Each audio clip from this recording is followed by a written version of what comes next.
Have you ever looked at a massive, overwhelming problem in your life? A situation so messy and complicated that every expert around you tells you to run, and wondered if maybe they were completely wrong about its true value? That was the heavy tension on a bitterly cold Thursday morning at the Billings Livestock Commission in Montana, when a creature resembling a living nightmare was driven into the sale ring. It was Lot 23. A massive 1,500-pound Black Baldy bull bred to be a powerhouse of the northern plains. But standing nervously in the center of the arena, he didn't look like a champion. He looked like he was wearing a moving, undulating second skin, made entirely of winter ticks. The parasites were clustered so thickly around his neck and belly that the veteran ranchers standing near the sawdust ring physically stepped back from the steel rails in visceral disgust. The auctioneer leaned into his microphone and read a bleak medical disclaimer, selling the dying animal strictly as is, with no guarantees. Standing in the front row was Grant Lawson, a powerful, influential commercial ranch manager who represented the peak of modern agricultural wealth. Grant shook his head in disdain, loudly mocking the suffering animal to the crowd. "That bull is a biological time bomb on 4 legs. Whoever buys him is taking 10,000 ticks home to destroy their herd." That single, arrogant statement instantly exposes the deep-seated fear and crippling chemical dependency of the modern agricultural industry. They no longer view nature as a balanced ecosystem. Instead, they treat it like a constantly broken machine requiring endless, expensive synthetic interventions just to function. The crowd's overwhelming physical disgust perfectly highlights a tragic reality about modern society. We have become so obsessed with sterile perfection and instant packaged convenience that we have completely lost the ability to see the profound, hidden potential buried beneath a messy, complicated surface. But what the arrogant experts in that room failed to realize was that the greatest threat to their multi-million-dollar empires wasn't the parasite-covered bull standing in the ring. It was the quiet, unassuming man in the back row who was about to call their bluff. In the dead, uncomfortable silence of the auction house, as the auctioneer begged for a single saving grace, a calloused hand slowly went up into the freezing air. It belonged to 61-year-old J.T. McAllister, a rancher whose face was weathered by decades of brutal Montana wind, who calmly bought the condemned animal for a mere $1,000. 10 minutes later, the towering figure of Grant Lawson tracked J.T. down in the gravel parking lot to deliver a harsh dose of corporate reality. Grant arrogantly warned the older man that the upcoming veterinary bills and synthetic chemical pour-on treatments required just to keep the infested animal alive would ultimately cost him triple the price of the bull itself. But J.T. didn't argue or attempt to defend his intelligence. He just smiled, the calm, knowing smile of a man firmly holding a profound secret that the modern agricultural machine had deliberately forgotten. Securing the heavy iron latch on his rusted trailer, J.T. looked at the corporate manager and simply replied, "Grant, my grandfather ran cattle in that exact same dirt for 30 years before chemical sprays even existed." This quiet confrontation in the freezing cold is a classic high-stakes showdown between the glossy chemical company catalog and authentic dirt-level wisdom.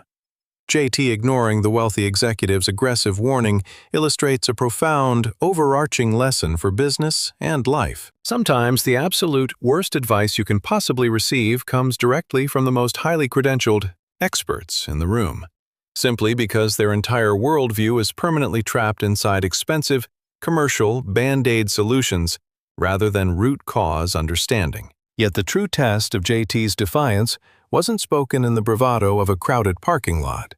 It was about to unfold in the agonizing silence of his own pasture, where a radically dangerous decision would push his entire operation to the absolute brink. J.T. hauled the heavily infested Black Baldy bull back to his homestead and unloaded him under a dense, shadowy stand of ancient ponderosa pines. The horrific gray-brown tick clusters were so massively swollen that they were clearly visible from 20 feet away, making the bull look like a breathing monument to disease. His wife Sarah, a hardened ranch woman who had weathered decades of brutal Montana winters alongside him, walked out to the wooden fence line. She took one long, painful look at the suffering animal, her heart sinking at the sheer scale of the infestation, and immediately asked what heavy-duty chemical treatment they were going to use to save his life. JT simply leaned his forearms against the top rail of the weathered fence, took a deep breath of the crisp autumn air, and calmly replied, "Nothing. We're going to wait." In our hyper-fast, heavily medicated modern world, doing absolutely nothing is often the hardest, most psychologically agonizing, and most courageous decision a true leader can ever make. We are culturally and commercially conditioned to intervene immediately, to throw money and synthetic chemicals at a problem, to violently force an end to short-term pain. Watching an asset physically suffer triggers an overwhelming, almost biological panic to quickly course-correct. But JT's incredible willingness to sit firmly on his hands, forcing himself and his anxious herd to endure the ugly, temporary discomfort of the severe infestation while he looked up at the wide Montana sky, teaches the audience the raw, masterful power of restraint. True sustainability demands the courage to endure the messy transition period required for a broken system to naturally heal itself, rather than constantly applying artificial, expensive, and ultimately destructive chemical bandages. To truly comprehend why a sane man would willingly risk his entire livelihood on such a seemingly suicidal gamble, we have to unearth a dark, multi-billion-dollar secret that the modern agricultural machine has spent half a century trying to bury. JT's terrifying patience was actually rooted in the ancient, battle-tested philosophy of his pioneer grandfather, Ezekiel, who had survived the absolute harshest Montana eras by trusting a fundamental law of the wild. Ezekiel had a profound saying that was permanently burned into JT's memory. The land has a doctor for every single disease. You just have to let the doctor show up. That doctor was not a human veterinarian holding a plastic syringe.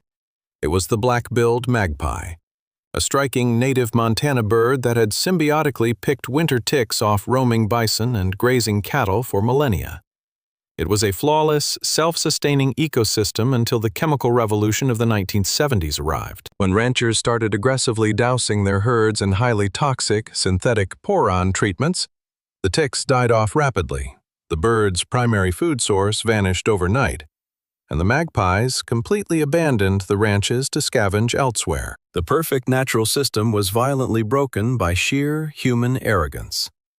This historical tragedy acts as a massive paradigm shift for the audience, perfectly illustrating the catastrophic cobra effect, a dangerous phenomenon where a short-sighted human solution actually makes the underlying systemic problem infinitely worse over time. By forcefully intervening with highly convenient chemicals to eradicate a temporary nuisance, the agricultural industry essentially fired nature's highly efficient, completely free workforce. In doing so, they unknowingly traded a permanent symbiotic relationship for a constantly escalating monthly bill, effectively turning independent ranchers into permanent, paying hostages of pharmaceutical companies just to maintain a fragile baseline of survival. But the most agonizing part of trusting a ghost is not making the defiant decision in front of a crowd. It is surviving the terrifying, silent void that stretches out right before the miracle finally arrives. What the arrogant corporate experts in town did not know was that JT had secretly stopped using all chemical tick control a full 2 years prior, silently resetting his land's biological clock. Now, with the dying Black Baldy bull standing in his pasture, JT had to endure 6 agonizing, painfully long weeks of absolute silence. The massive bull grew visibly weaker, and the grotesque parasite load swelled, pushing JT's unshakable faith to the absolute breaking point. But then, on one crisp, frost-covered Montana morning, the heavy silence finally broke. Sarah urgently called JT out to the sagging wooden porch at dawn. Descending from the dark canopy of the ponderosa pines was a highly motivated flock of 19 black-billed magpies. They did not just land on the fence posts. They descended directly onto the back of the massive, infested bull. The magnificent birds worked with ruthless assembly line efficiency, relentlessly picking, pulling, and swallowing the engorged winter ticks that were draining the animal's lifeblood. Within just 2 months, a staggering 70% of the massive tick load was completely eradicated. The bull packed on heavy muscle, his dull coat smoothed into a rich, healthy black, and he was pulled back from the absolute brink of death, all without a single drop of expensive man-made medicine. This extraordinary moment delivers the ultimate catharsis, revealing a profound ecological return on investment. The audience realizes that the absolute best, most highly profitable solutions in business and life rarely involve violently fighting nature, but rather strategically partnering with it. The magpies do not just treat the immediate symptoms by eating the adult ticks.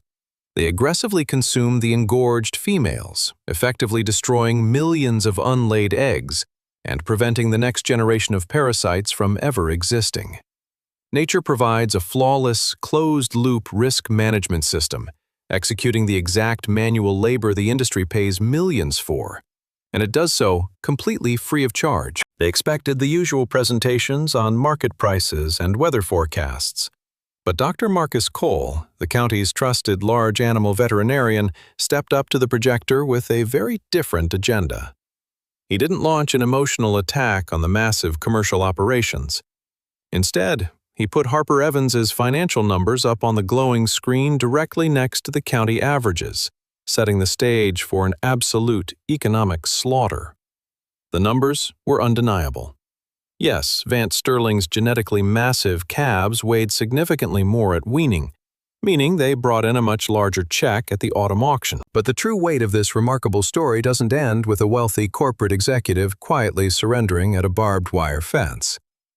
It echoes far beyond the rugged borders of Montana, delivering a devastatingly simple truth that most of us will spend an entire lifetime trying to ignore. JT eventually named the massive Black Baldy bull Ezekiel, a quiet tribute to the grandfather whose ancient wisdom had ultimately saved the animal's life. Today, across the property lines dividing JT's modest homestead and Grant Lawson's sprawling commercial empire, their combined annual parasite control budget is exactly $0. The ecosystem is flawlessly managed by a highly motivated flock of 30 wild black-billed magpies, executing the exact same labor that used to cost the operations thousands of dollars every single year. Sitting on the exact same sagging wooden porch his grandfather built nearly a century ago, holding a hot cup of black coffee in his calloused hands, JT watches the early morning light catch the wings of a magpie as it gracefully lands on Ezekiel's broad back. He smiles, knowing with absolute certainty that the old pioneer wasn't just right about raising cattle, he was profoundly right about the fundamental design of the world. This story transcends the dusty confines of a remote cattle ranch, delivering a universal mic drop lesson that strikes directly at the heart of modern corporate America and our exhausted personal lives. We have become a society so deeply obsessed with immediate intervention that the moment we face a drop in profits, a conflict, or a minor discomfort, we immediately rush to buy a synthetic solution. We micromanage the outcome, forgetting that natural systems have a remarkable, built-in capacity to heal themselves. The land has a doctor for every single disease. And sometimes, the absolute bravest, most effective thing you can possibly do is simply stop buying the medicine long enough to let the doctor finally show up. Before you leave, please hit that subscribe button. Tell me in the comments below, where in your own lives are you over-medicating a problem that would naturally fix itself if you just had the courage to step back?